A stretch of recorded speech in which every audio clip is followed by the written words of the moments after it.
رب العالمين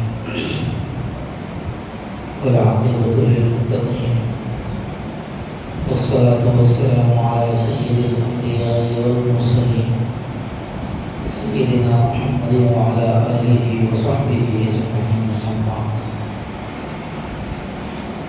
فأعوذ بالله من الشيطان الرجيم بسم الله الرحمن الرحيم ولا تقولوا لمن يقتل في سبيل الله أموات بل أحياء ولكن لا تشعرون صدق الله العظيم. قابل قدر معزز بزرگوں، نوجوان بھائیوں،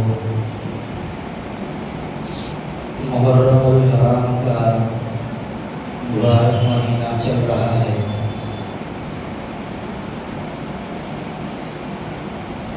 محرم کے مہینے میں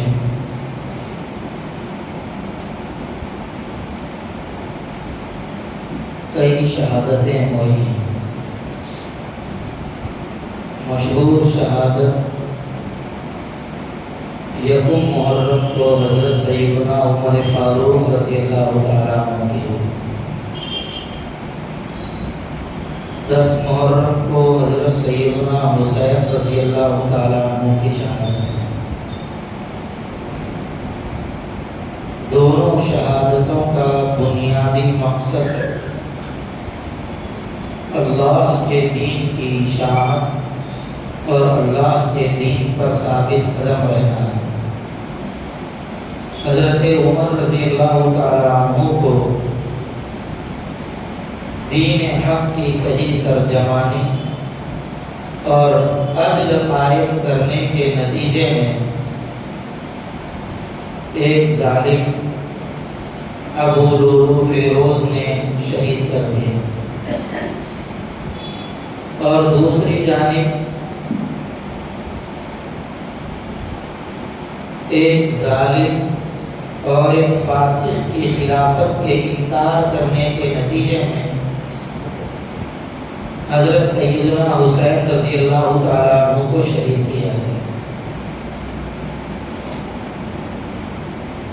حضرت حسین رضی اللہ تعالیٰ عنہ کی شہادت کا واقعہ بڑا طویل،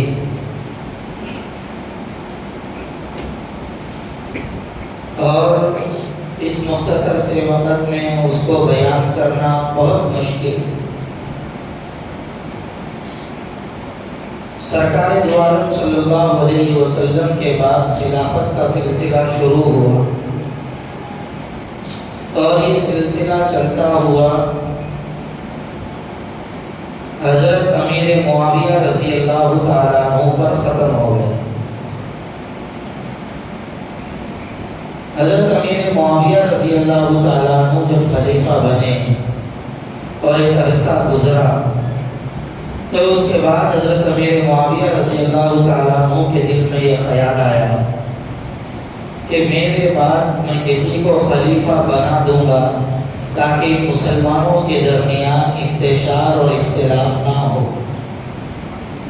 لوگوں سے مشورہ کیا، رائے طلب کی، تو بعض لوگوں نے یزید کے بارے میں حضرت امیر معاویہ رضی اللہ تعالیٰ عنہ کو رائے دی، اور بعض لوگوں نے تو بہت اصرار کے ساتھ کہا کہ یزید خلافت کے لائق ہے۔ حضرت امیر معاویہ رضی اللہ تعالیٰ عنہ شروع میں آگے پیچھے ہوتے رہے، یزید کو خلیفہ بنایا جائے یا نہ بنایا جائے۔ یزید حضرت امیر معاویہ رضی اللہ تعالیٰ عنہ کا بیٹا تھا۔ تو بہرحال جب بعض لوگوں نے رائے دی، حضرت امیر معاویہ رضی اللہ تعالیٰ عنہ نے اس کو قبول کر لیا، لیکن حضرت امیر معاویہ رضی اللہ تعالیٰ عنہ کو یزید کے فاسق ہونے کا اور خواہشات میں ملوث ہونے کا علم نہیں تھا، جس کی وجہ سے انہوں نے اس کو خلیفہ بنانا اور اس کو خلیفہ منتخب کرنا منظور کر لیا۔ کچھ لوگوں نے یزید کو خلیفہ مان بھی لیا، اس کے ہاتھ پر بیعت بھی کر لی۔ حضرت امیر معاویہ رضی اللہ تعالیٰ عنہ پہلے مدینہ آئے اور آ کر اہل مدینہ سے ملاقات کی، اور ملاقات کر کے ان کے سامنے یزید کی خلافت کے بارے میں معروضہ پیش کیا۔ حضرت حسین رضی اللہ تعالیٰ عنہ، حضرت عبداللہ ابن زبیر رضی اللہ تعالیٰ عنہ، حضرت جعفر رضی اللہ تعالیٰ عنہ، حضرت عبداللہ ابن عباس رضی اللہ تعالیٰ عنہ، ایسے صحابہ نے حضرت معاویہ رضی اللہ تعالیٰ عنہ سے فرمایا آپ یزید کو خلیفہ مت بنائیں۔ ان لوگوں کے سامنے یزید کا فسق ظاہر ہو چکا تھا، لیکن حضرت امیر معاویہ رضی اللہ تعالیٰ عنہ نے یہ سوچا کہ ایک بات طے ہو جائے، بعد میں کوئی لڑائی جھگڑا نا اتفاقی مسلمانوں میں نہ رہے۔ اسی دوران حضرت عبداللہ ابن زبیر رضی اللہ تعالیٰ عنہ مکہ چلے گئے کہ کہیں حضرت امیر معاویہ رضی اللہ تعالیٰ عنہ اصرار نہ کریں، اور حضرت حسین رضی اللہ تعالیٰ عنہ بھی چلے گئے۔ حضرت امیر معاویہ رضی اللہ تعالیٰ عنہ مدینے کے بعد حج کا ارادہ کر کے مکہ تشریف لائے، اور وہاں پر ان دونوں حضرات سے ملاقات ہوئی اور بھی حضرات سے ملاقات ہوئی۔ تو اس وقت حضرت حسین رضی اللہ تعالیٰ عنہ نے حضرت امیر معاویہ رضی اللہ تعالیٰ عنہ کو بہت اچھا مشورہ دیا۔ 3 مشورے دیے۔ پہلا مشورہ یہ دیا کہ آپ اپنی زندگی میں کسی کو خلیفہ مت بنائیے، جیسا رسول اللہ صلی اللہ علیہ وسلم نے اپنی زندگی میں کسی کو خلیفہ نہیں بنایا تھا، لوگوں کی رائے کے اوپر چھوڑ دیا تھا۔ حضور کے بعد لوگوں نے اپنی رائے سے حضرت ابوبکر رضی اللہ تعالیٰ عنہ کو خلیفہ بنا دیا۔ یہاں پر ایک بڑی غلط فہمی ذہن سے پہلے نکال دینا چاہیے کہ حضرت حسین رضی اللہ تعالیٰ عنہ نے یزید کے ہاتھ پر کیوں بیعت نہیں کی؟ کیا حضرت حسین رضی اللہ تعالیٰ عنہ خلیفہ بننا چاہتے تھے؟ ایسی بات نہیں تھی۔ حضرت حسین رضی اللہ تعالیٰ عنہ خلیفہ بننا نہیں چاہتے تھے۔ حضرت حسین صرف یہ چاہتے تھے کہ ایک عادل، دیندار، متقی اور پرہیزگار آدمی خلیفہ بنے۔ یزید چونکہ فاسق ہو چکا تھا، اس لیے وہ خلیفہ نہ بنے، یہ حضرت حسین رضی اللہ تعالیٰ عنہ اور اکثر صحابہ کرام کا نظریہ یہی تھا۔ حضرت حسین رضی اللہ تعالیٰ عنہ خلیفہ بننا چاہتے تھے، اس لیے یزید کا انکار کر دیا، ایسی بات نہیں۔ حضرت حسین رضی اللہ عنہ نے حضرت امیر معاویہ کو پہلا مشورہ یہ دیا کہ آپ اپنی زندگی میں کسی کو خلیفہ مت بنائیے، آپ کی وفات کے بعد لوگ اپنی رائے سے جس کو چاہیں خلیفہ منتخب کر لیں، جیسے رسول اللہ صلی اللہ علیہ وسلم نے فرمایا۔ دوسری رائے یہ تھی، دوسرا مشورہ، آپ اپنی زندگی میں کسی کو خلیفہ مقرر کر دیجیے، جیسا حضرت ابوبکر صدیق رضی اللہ تعالیٰ عنہ نے اپنے بعد حضرت عمر کو خلیفہ مقرر کر دیا، لیکن اس کے لیے شرط یہ تھی کہ دین میں سب سے زیادہ سمجھدار، عدل و انصاف کا پیکر اور اپنا کوئی بیٹا یا خاندانی آدمی نہ ہو، رشتہ دار نہ ہو۔ حضرت ابوبکر رضی اللہ تعالیٰ عنہ نے حضرت عمر کو بنا دیا۔ حضرت عمر حضرت ابوبکر رضی اللہ تعالیٰ عنہ کے نہ بیٹے تھے اور نہ ہی ان کے ایسے رشتہ دار جس کو خونی رشتہ کہا جائے ویسا رشتہ بھی نہیں تھا۔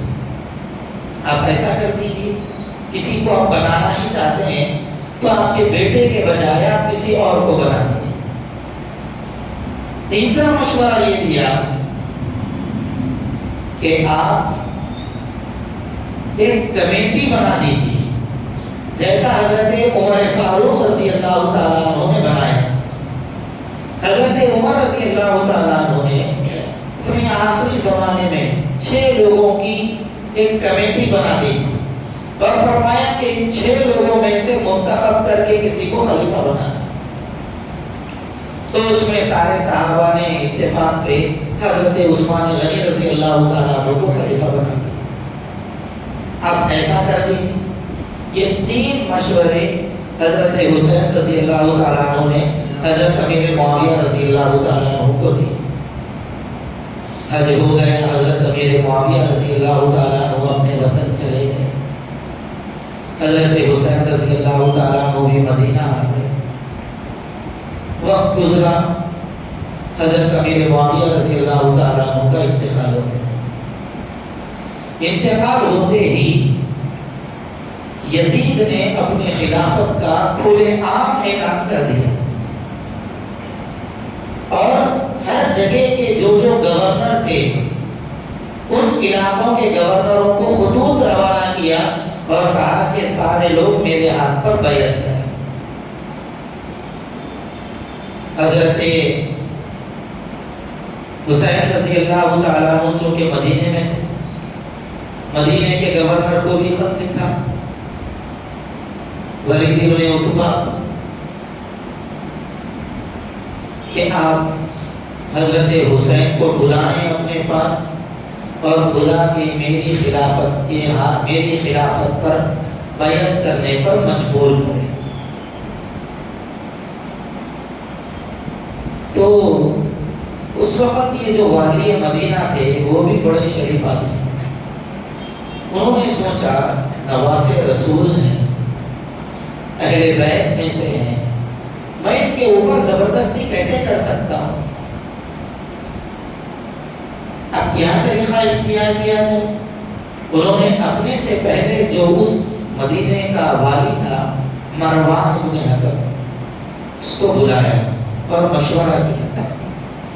مروان ابن حکم 1 نمبر کا شیطان انسان، اس نے یہ کہا کہ آپ عبداللہ ابن زبیر اور حضرت حسین دونوں کو بلاؤ، اور بلا کے ان دونوں کے سامنے یہ بات رکھو کہ تم یزید کے ہاتھ پہ بیعت کر لو۔ اگر مان لیں تو قصہ ہی ختم ہو گیا، کوئی جھگڑا ہی نہیں رہے گا، اور اگر نہیں مانیں گے تو اسی جگہ پہ نعوذ باللہ دونوں کو قتل کر دو، کام ہی ختم ہو جائے۔ اور مدینے والوں کی نظریں اہل بیت کے اوپر، صحابہ کرام کے اوپر جمی ہوئی تھی کہ صحابہ کرام اور بالخصوص اہل بیت کے لوگ کیا فیصلہ کریں گے۔ حضرت عبداللہ ابن زبیر کے پاس قاصد گیا لیکن وہ آئے نہیں۔ حضرت حسین رضی اللہ تعالیٰ عنہ آئے، آنے کے بعد دیکھا تو یہ دونوں بیٹھے ہوئے۔ حضرت حسین رضی اللہ تعالیٰ عنہ نے ان دونوں سے کہا تم دونوں کو دیکھ کے بڑی خوشی ہوئی، پہلے تو تم دونوں ایک دوسرے سے ملتے نہیں تھے، دونوں میں جھگڑا تھا، اب دونوں کو ایک جگہ دیکھ کر بڑی خوشی ہوئی۔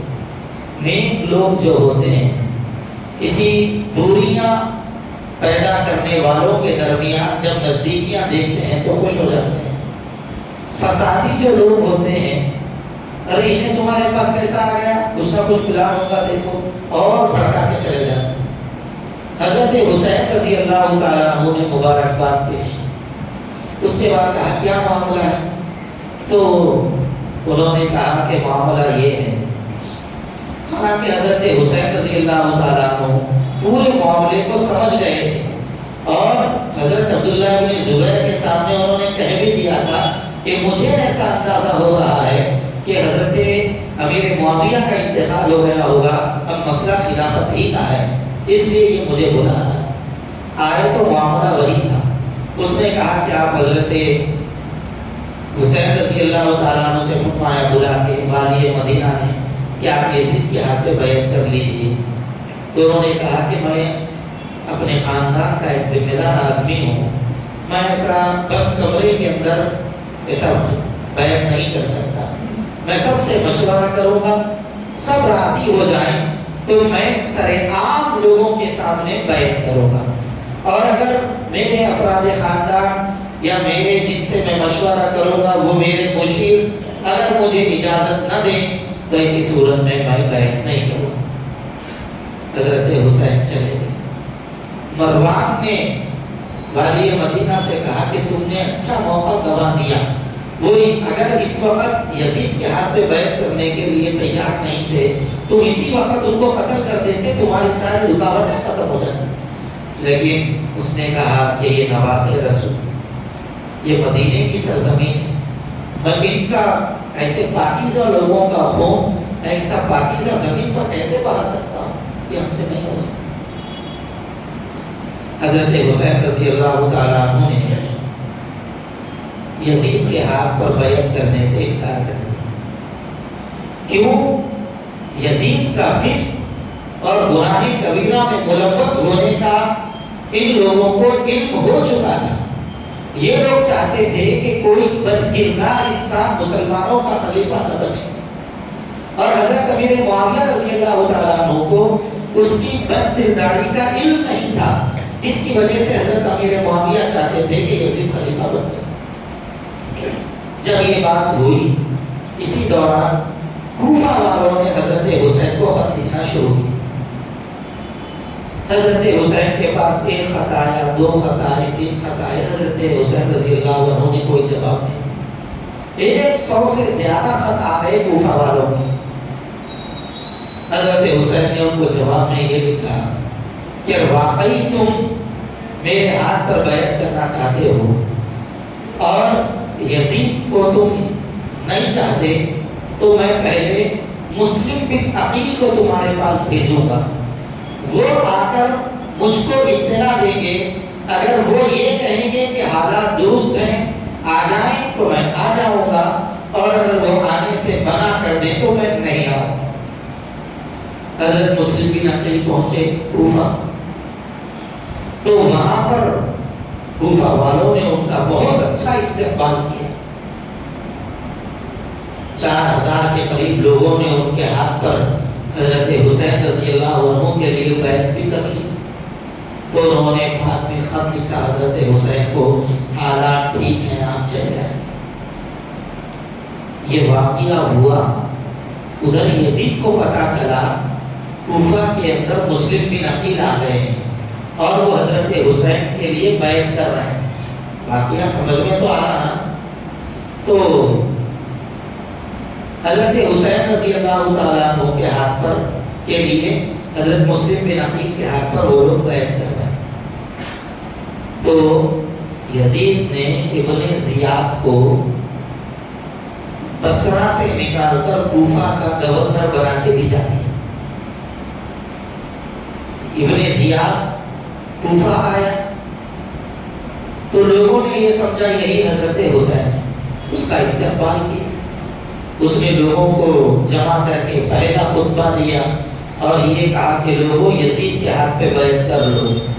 اگر تم یزید کے ہاتھ پہ بیعت نہیں کرو گے تو یاد رکھو میرا نام ابن زیاد ہے. میں تم لوگوں کو جو یزید کے ہاتھ پہ بیعت نہیں کریں گے میں تم لوگوں سے مقابلہ کروں گا، اس کو قتل کر دوں گا. سلسلہ چلتا رہا.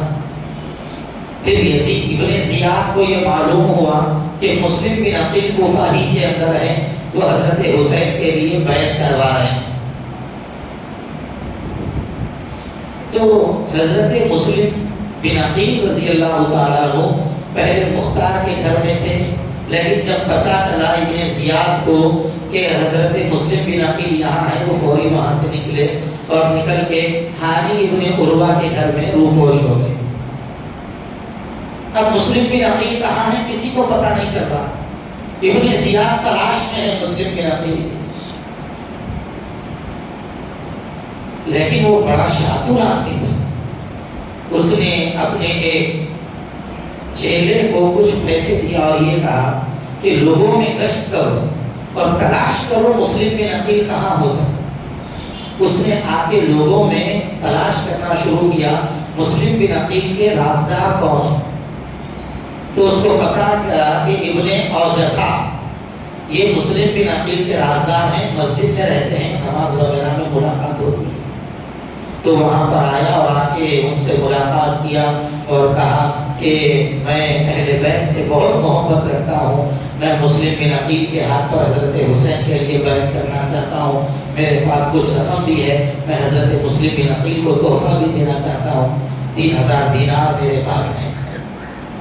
انہوں نے کہا ٹھیک ہے. کئی دن آتا رہا جاتا رہا، بڑے مخلص بن کے حضرت مسلم بن عقیل کے لیے وہ ابن اوجسا کے پاس آیا تو انہوں نے دیکھا کہ آدمی سیدھا سادہ ہی لگ رہا ہے، بار بار آ رہا ہے. لے جا کے ہانی بن عروہ کے گھر میں حضرت مسلم بن عقیل کے ہاتھ پہ اس کو بیعت کرا. وہاں پر پتا چلا کہ حضرت مسلم بن عقیل یہاں ہے، اور یہ چہرہ جا کے ابن زیاد کو بتا دیا مسلم بن عقیل وہاں. ہانی ابن عروہ کو بلایا ابن زیاد اور کہا مسلم بن عقیل کو میرے حوالے کرو. انہوں نے منع کر دیا.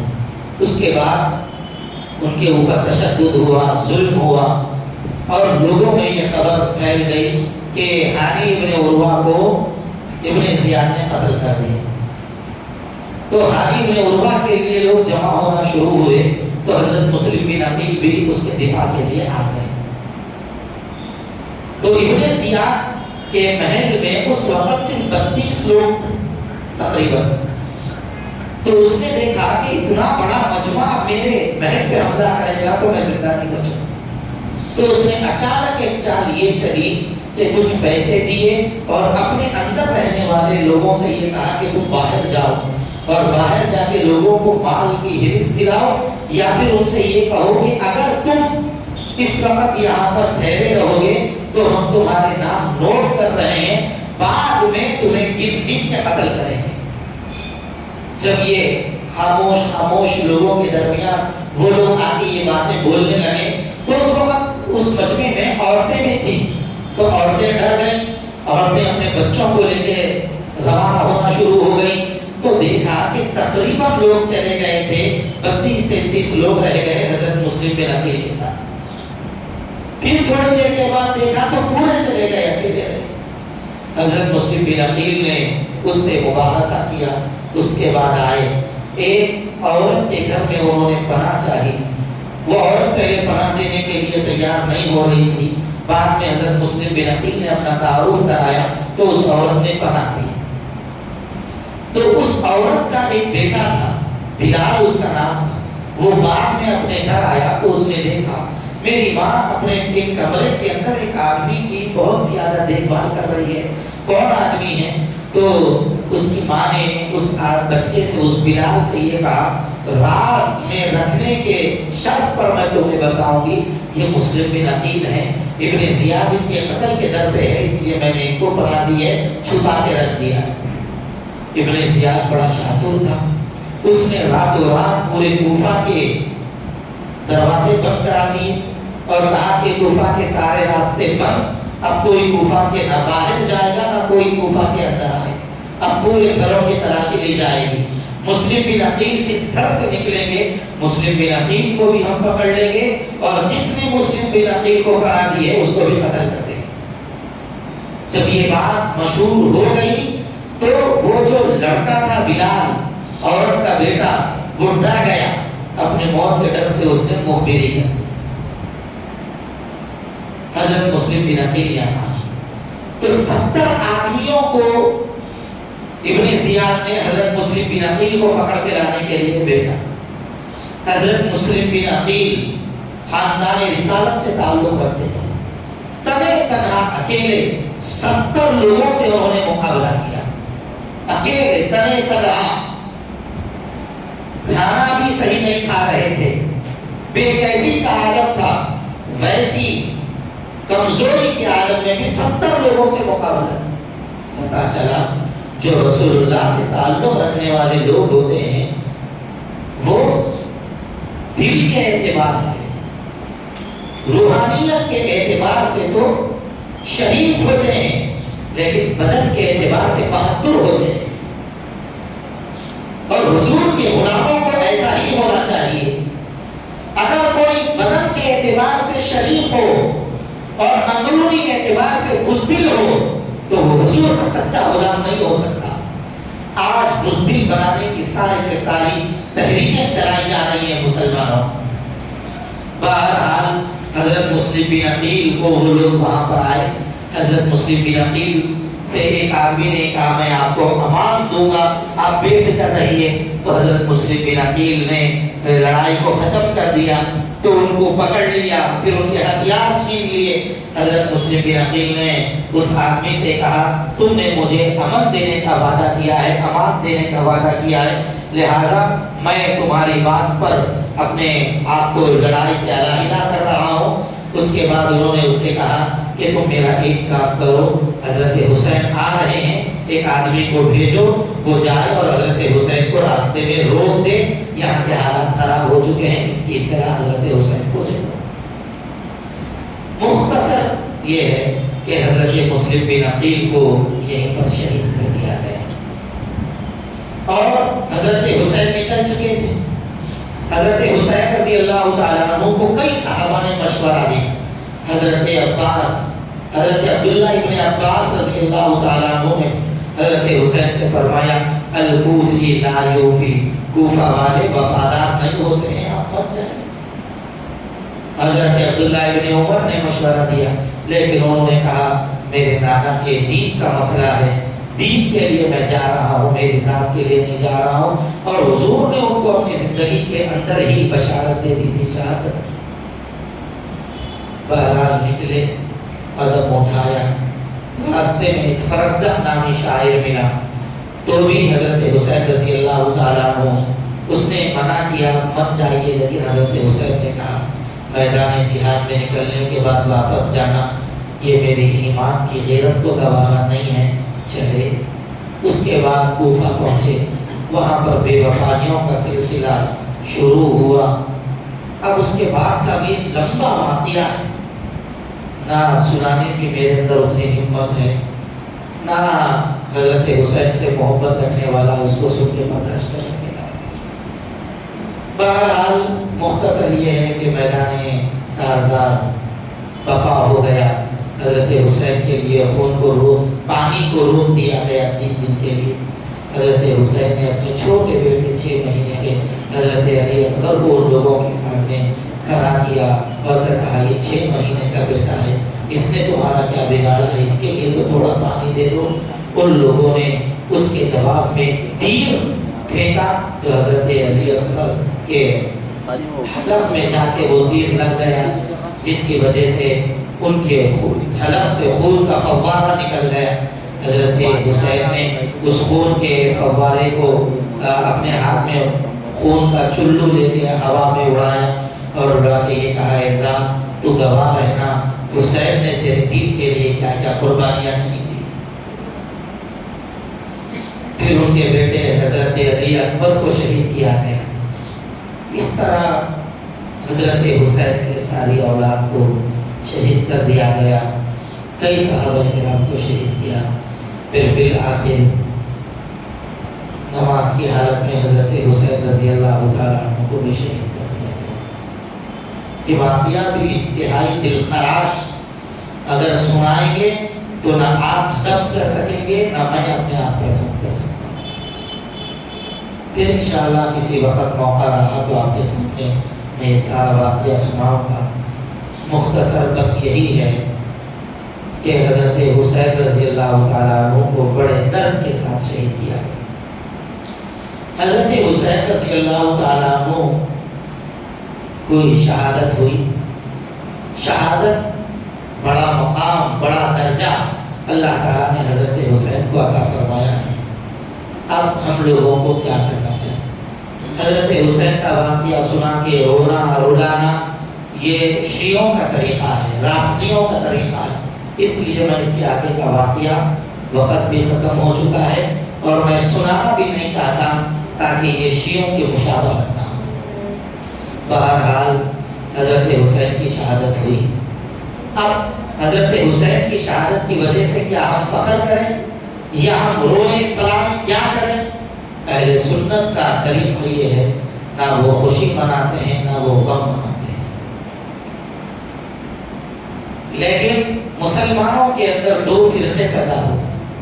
بعض لوگ اس دن کو ناچنے کھیلنے کودنے کا ذریعہ ان لوگوں نے بنا، بے دینی کو ان لوگوں نے دین بنا کے لوگوں کے سامنے پیش کیا۔ گاؤں دیہاتوں کا جائزہ لو جا کے کیا کیا لوگ کر رہے ہیں بے دینی کی چکروں میں، بڑی بڑی بے دینی کی حرکتیں حضرت حسین کی حاضری کے نام پہ کر رہے ہیں. میں آپ کو بتاؤں میرا لہجہ کڑوا لگے گا, میرا جملہ آپ کو برا لگے گا, لیکن میں کیا کروں, حقیقت ہے. آپ بھی دیکھے ہوں گے محرم کے مہینے میں وہاں پر حاضری کے نام پہ پورے ننگے ہو رہے ہیں, لنگوٹ باندھ رہے ہیں, اوپر سے نیچے تک ہلدی لگا رہے ہیں, اور کالے کالے بیچ میں راکھ کے دھبے لگا کے, جس طرح شیر کا اوپر کا ظاہری رنگ ہوتا ہے ویسا رنگ ان لوگوں نے اپنے آپ بدن کے اوپر چڑھا دیا, لنگوٹ باندھ دیا, اس کو رسی باندھے, انہیں بھاگ رہا ہے, اس کو پکڑ کے کھینچ رہے. یہ محرم میں جن کو حاضری آنے کا دعویٰ کر رہے ہیں ان لوگوں میں اور یہ گولال کے پوتراج میں کوئی فرق نہیں ہے. میرا جملہ بڑا کروا رہے, حق بول رہا ہوں. یہی حرکت ہے ان کے ساتھ, انہیں بھاگ رہا, اس کی رسی پکڑ کے کھینچ رہے, پیچھے آ رہا, پھر بھاگ رہا, رسی پکڑ کے. کیا تماشے اللہ کے نبی کے نواسے کے نام پہ یہ لوگ کر رہے ہیں. یہ لوگ پکڑے جائیں گے, اللہ کے پاس مجرم بنے گے. اور جو لوگ جانتے بوجھ کے یہ حرکتیں کر رہے ہیں اسلام کے غدار ہیں یہ لوگ. یہ حضرت حسین سے محبت رکھنے والے نہیں ہیں, یہ حضرت حسین کے غداروں میں شامل ہوں گے. دیندار لوگ بھی جا رہے ہیں اس حرکتیں کرنے کے لیے. انگار بچھا دیے, جانماز بچھا کے نماز پڑھ رہے ہیں. یہ کون بولے صاحب آپ کو نماز پڑھنے کے لیے؟ کس نے بتایا آپ کو ایسی نماز پڑھنی ہے؟ یہ دھوکہ ہے, یہ نماز نہیں ہے, یہ حماقت ہے, یہ عبادت نہیں ہے, یہ اللہ کے دین کا مذاق ہے. ایک صاحب کو ہم نے فون میں دیکھا, جانماز بچھا کے نماز پڑھ رہے تھے, جانماز جلنا شروع ہو گئی, گھر کے باہر آ گئے, علاوے کے باہر آگ بچھا کے نماز پڑھ رہے تھے, جانماز جلنا شروع ہو گئی, باہر آ گئے. اب لوگ آپ کو تانے دینا شروع کریں, تیرے اوپر صحیح حاضری نہیں آئی, صحیح حاضری آتی تو انگار کے باہر نہیں آتا تھا. انہوں بولے نہیں رہے, میرے اوپر حاضری آئی. بات اصل میں کیا تھا, تو وہ جو انگار بچھائے نا اس میں ایک جنے بغیر وضو کے انگار کو ہوا کرا, اس کا اثر میرے اوپر پڑا. بے وقوف جب تک زندہ ہیں, بے وقوف بنانے والے بھوکے نہیں بن سکتے.